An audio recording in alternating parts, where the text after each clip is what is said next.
today we're taking a deeper dive into the key risk factors of mortality.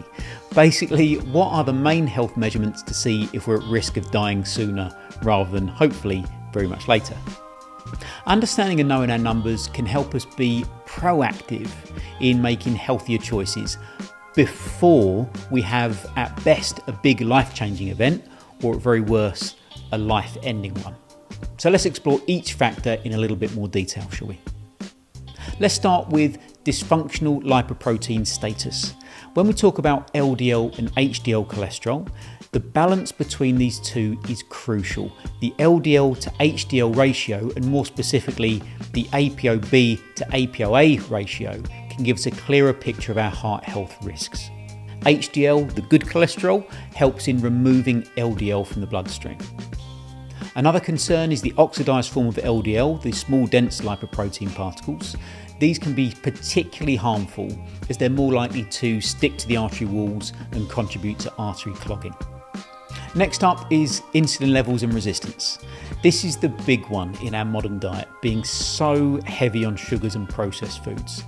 Continuously high sugar intake can lead to our bodies becoming less sensitive to insulin, and a condition known as insulin resistance. This can be a precursor to type 2 diabetes, a condition where the body fails to regulate blood sugar effectively. Keeping an eye on our sugar intake and understanding how our body responds to it is essential. Our third factor is blood glucose levels and the HbA1c. Think of HbA1c as the history book of your blood sugar levels over the past 3 months. It shows how well your body has been managing glucose.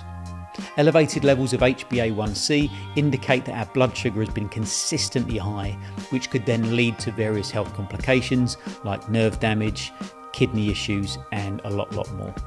It's a key indicator for managing diabetes and reducing the risk of related complications.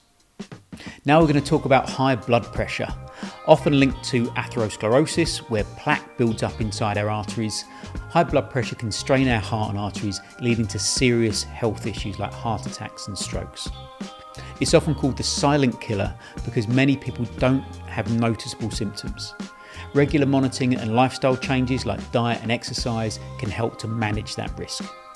And lastly, we've got markers of systemic inflammation like GGT, CRP and serum ferritin levels.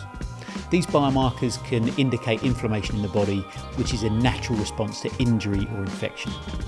However, chronic inflammation can lead to several diseases including heart disease, diabetes and certain cancers. Keeping inflammation in check through a healthy diet, regular exercise and also reducing our stress levels is key to overall health. And I think that wraps up our overview of the key risk factors of mortality.